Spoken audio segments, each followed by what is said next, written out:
Salut les Herpers, bienvenue sur la chaîne Reptiligne. Aujourd'hui, je vous emmène chez notre copain Mike Reptile Park pour réaliser un de mes rêves et vous présenter en même temps son super vivarium. Allez, venez avec moi, on va le rencontrer.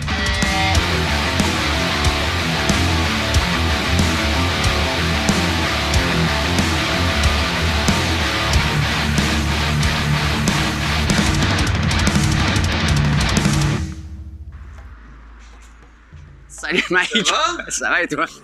Tu sais que comme tous les gens qui sont un peu condamnés, parce que bon je t'en avais pas parlé mais ouais j'ai attrapé le coronavirus belge. J'ai bu de la corona et du coup tous les Belges maintenant veulent me zigouiller. Alors avant de partir, je me suis dit je vais réaliser mon rêve et aller me baigner avec les alligators.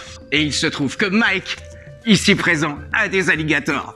Ouais, chez Mike Reptile Park, on a des alligators. Et vous allez voir, on n'a pas que ça, parce qu'on a plein d'espèces géniales. Donc on va vous présenter, mais on va se faire une spéciale alligator puisqu'on va pouvoir carrément rentrer dans le bassin et faire de l'entretien. Et Mike va nous montrer un petit peu tout ce qu'il fait comme training avec ses animaux. C'est ça. C'est parti, on se met en tenue. Hein mon ticket? Oh, vas-y, on reste qui comme au métro. Oh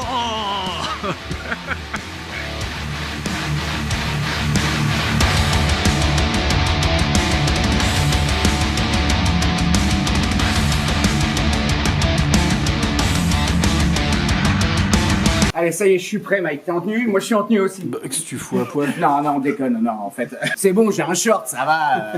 Il y a deux périodes importantes à distinguer. Il y a les moments de nourrissage qui sont des moments dangereux, puisqu'il y a de la nourriture en jeu. Et puis, il y a les moments d'entretien. Ben, tout ça, on va pouvoir le faire sans aucun danger, parce que depuis le départ, à chaque fois qu'il y a un entretien, il a toujours été fait avec cette combinaison. Et en fait, mes animaux ont totalement assimilé que dès qu'il y a cette combinaison, il n'y a pas de nourriture. Et de ce fait-là, ça nous permet de faire beaucoup plus de choses, ce que vous allez découvrir. Voilà, sans aucun danger, tu vois. Donc il a la combinaison qui ne craint pas, où les animaux savent, et moi j'ai la combinaison qui craint. Où les animaux ne le savent pas du tout et ils peuvent penser que c'est une jolie cuisse de poulet. Donc je vais rentrer en premier, je vais dans l'eau. Dès que je suis dans l'eau, ben, je te dis que tu peux venir, c'est une mesure de sécurité qu'on intègre.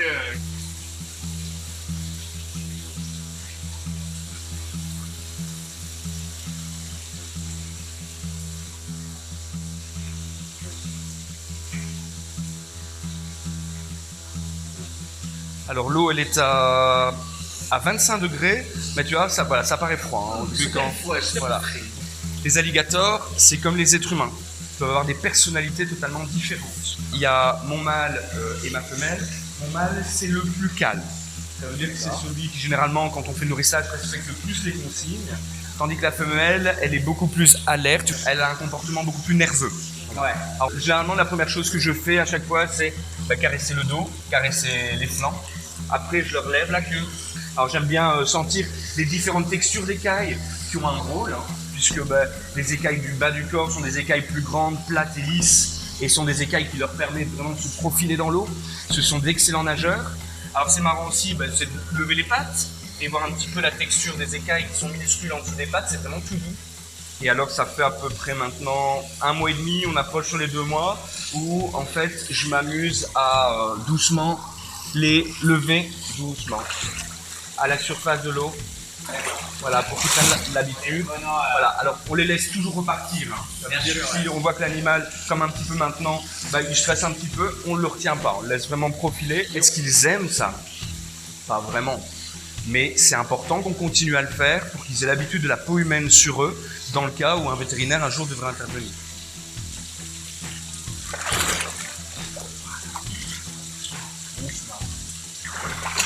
Comment il s'appelle? Bon, déjà, ce qui est bien d'observer, c'est qu'il n'y a aucune agressivité. Ces animaux-là, contrairement à ce que les gens pensent en général, c'est pas des animaux assoiffés de sang, des prédateurs de ouf qui sont prêts à vous sauter dessus à la moindre occasion. C'est des animaux comme les autres qui ont peur de l'homme la plupart du temps. Il n'y a que dans certaines circonstances, avec des très gros animaux, effectivement, il peut y avoir des réflexes de prédation et tout ça. Il faut toujours être prudent, mais à la base, c'est pas des animaux qui sont là pour vous tuer en aucun cas.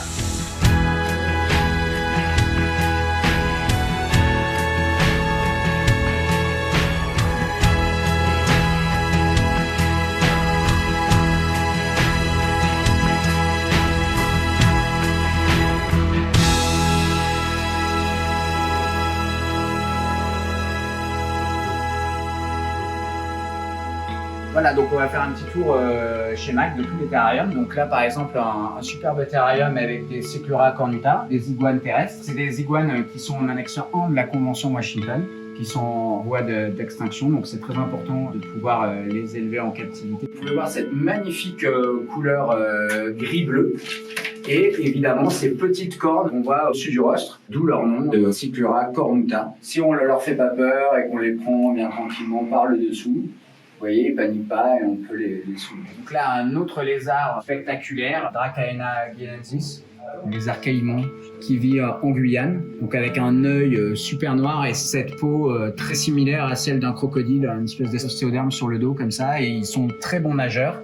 Et c'est des animaux qui mangent principalement des escargots. Donc ils ont une dentition tout à fait particulière qui est adaptée au fait de manger des escargots.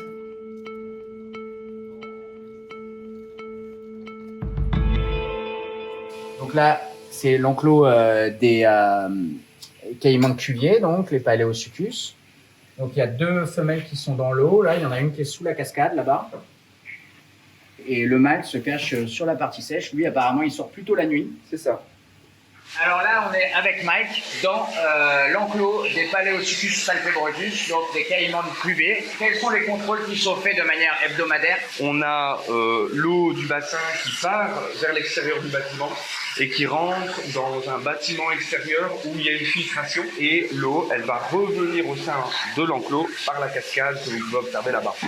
Et donc l'eau, elle est une température constante de... Entre 25 et 26 pour les caïmans nains, alors que dans l'air, on va avoir une température qui va se situer dans les 27 à 28 degrés. Il y a différents points chauds, hein. Les animaux peuvent sortir pour s'autoréguler sous les points de lampe basking spot ou vapeur de mercure. Et comme tu m'avais expliqué, en fonction des moments de la journée, ils peuvent avoir un comportement plutôt aquatique et être dans l'eau, et à d'autres moments de la journée plutôt sur le sol.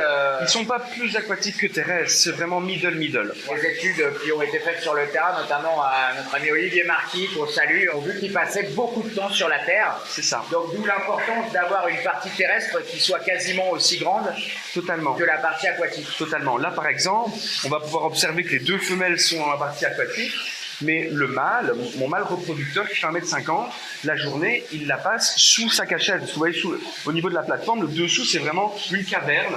La nuit, il défend sa structure. C'est la nuit qu'ils vont s'ouvrir essentiellement aussi. Donc là, sur la plage, on a des spots qui font à la fois des infrarouges, donc de la chaleur, des UVA et des UVB. Donc au niveau des paramètres, on va les vérifier. On est au niveau du sol plus ou moins 27 degrés. Alors on va avoir un point chaud qui est assez important, hein. Si on regarde ici, c'est le point le plus chaud de la structure, il va jusqu'à 40 degrés. Hein. Et on a des femelles qui en fin de journée, vers 17-18 heures, peuvent passer plus d'1 heure là en dessous. Hein. Et ça, c'est probablement pour emmagasiner un maximum de chaleur en prévision de la nuit, où forcément la nuit, tout est éteint bien sûr. Mike. Voilà, c'est ça.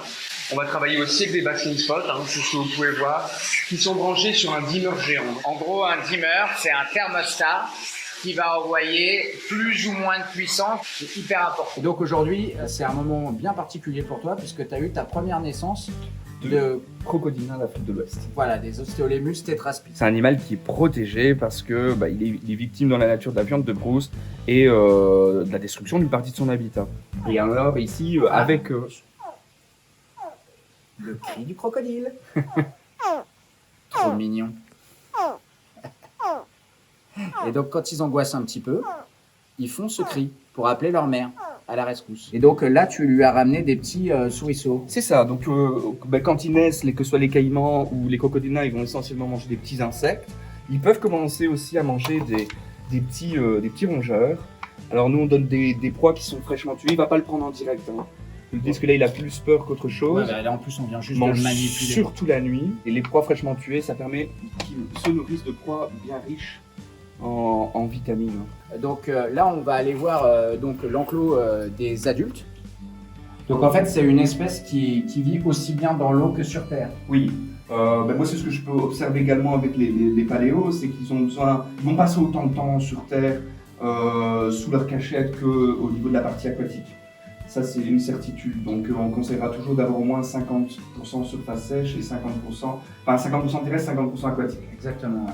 Super cool en tout cas. On voyait des installs qui sont à la fois techniquement très bien conçus et en même temps très joli parce que chaque pierre a été posée à la main par cet homme. Et quelques collègues, ouais. Ils étaient 4 au total. Là, on est devant l'enclos des alligators. J'ai remarqué que sur les murs de tous tes terrariums, il y avait un très joli parement en... C'est ça, c'est de la vraie roche. L'installation de vraie roche du parc, 4 personnes de travail, 6000 heures. 6000 heures de travail. En fait, ils ont tout posé eux-mêmes. C'est vraiment un projet d'un passionné, un rêve. Je suis passionné depuis que j'ai l'âge de 13 ans, j'en ai 37 maintenant. Et j'ai commencé à travailler professionnellement dans ce secteur en 2000. Ouais. Donc il y a quand même maintenant 20 ans. On arrive sur le terrarium des Macréis, un varan arboricole proche des Prasinus. C'est exactement la même morphologie en un peu plus grand. Il vit sur l'île de Batanta uniquement. Il a été découvert il n'y a pas très longtemps, vers 2001. Un œil un petit peu rouge, une couleur bleue, surtout ce qui est quand même vraiment très rare dans la nature, chez les reptiles. Il y a très peu de reptiles bleus finalement, et particulièrement chez les varans, c'est le seul varan qui est bleu. Donc c'était vraiment très impressionnant la première fois qu'on en a vu. Je pense que toute la communauté des passionnés de reptiles et notamment des amateurs de varans, voilà, moi je me rappelle, on était tous comme des fous. Là, un enclos à ciel ouvert. Ça pique. On est rentré carrément dans l'enclos des tortues charbonnières. Alors celles-là, vous en verrez pas souvent en France puisqu'elles sont présentes aussi sur le territoire de la Guyane. Donc il faut être titulaire d'un certificat de capacité pour les avoir. Donc c'est un enclos, les gens peuvent voir par-dessus la barrière. Et à l'intérieur de cet enclos, il y a un autre enclos. C'est une version miniature de l'enclos à caïmans, les Paléosuchus qu'on vous a montré tout à l'heure avec Mike. Alors vous voyez, il n'y a pas de triche. C'est vraiment Mike qui fait les vitres. Parce que, je sais pas si vous avez remarqué, mais c'est ultra propre. Les vitres sont nickel, on a l'impression qu'il n'y en a pas, elles sont hyper propres. S'il y a des femmes qui cherchent un homme et qui adorent faire les vitres, il est là avec nous, Mike. Il n'y a aucune condensation sur les vitres, alors qu'en fait, on a une atmosphère qui est chaude avec de l'eau. Donc très souvent, dans certains vivariums, on voit de la condensation. Comment t'as fait ? Déjà, il y a très peu de ventilation au sein de mes structures. Donc on voit que les vitres, elles démarrent du petit muret, ça va jusqu'en haut. On a une ventilation, des grilles de ventilation uniquement au port d'accès.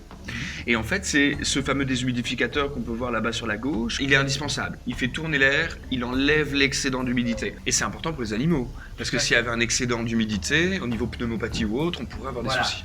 Donc là, on est en plein entretien là, de l'enclos des anacondas verts. Les anacondas, souvent, avec tous les préjugés, les films et tout ça, on a toujours l'impression que c'est des animaux hyper dangereux quand on a sa mordre et tout ça. C'est pas forcément vrai.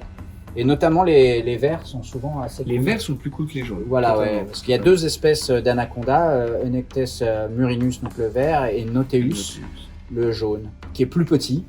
Plus aquatique encore. Plus aquatique. Et surtout beaucoup plus agressif. Ouais, enfin voilà, il est un petit peu plus vénère. Alors ça, c'est un magnifique boa. Ça, c'est Boa constrictor occidentalis. Donc un boa constrictor qui vit uniquement en Argentine.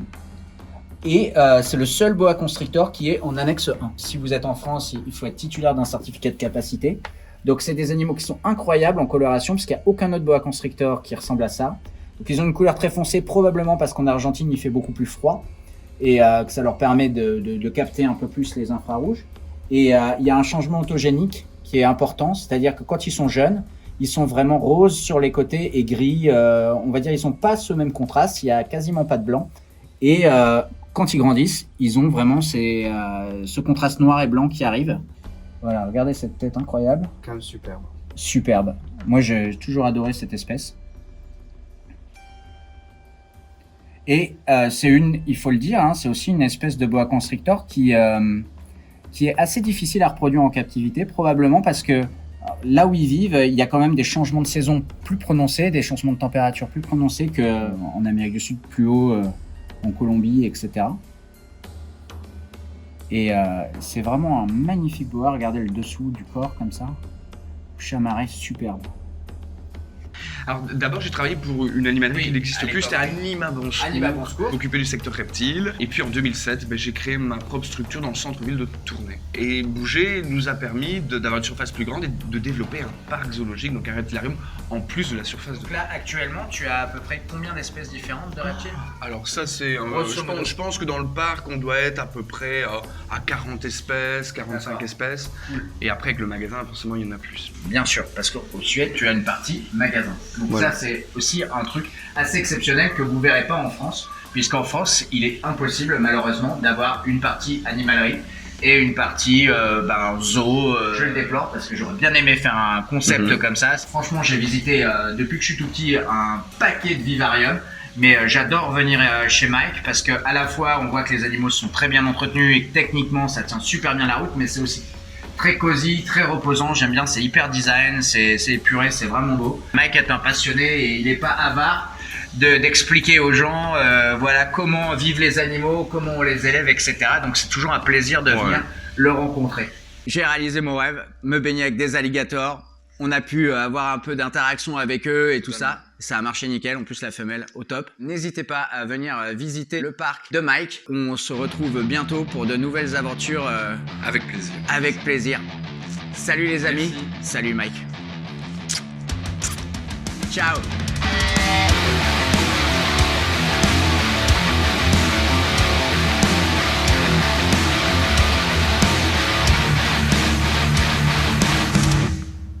C'est un bébé Paléosuchus palpebrosus, donc le caïman de Cuvier. Il est magnifique. Là, on a de la chance parce qu'il est sorti. Ah, on lui a fait peur. Là, il s'est caché. Bon. Mais voilà. C'était... Voilà. C'est ça de travailler avec des mecs qui n'ont pas l'habitude des animaux. Ils vont trop vite. Ils font du bruit et ça se cache. Bon, on reviendra le voir. Oh putain, en plus ça sonne et tout.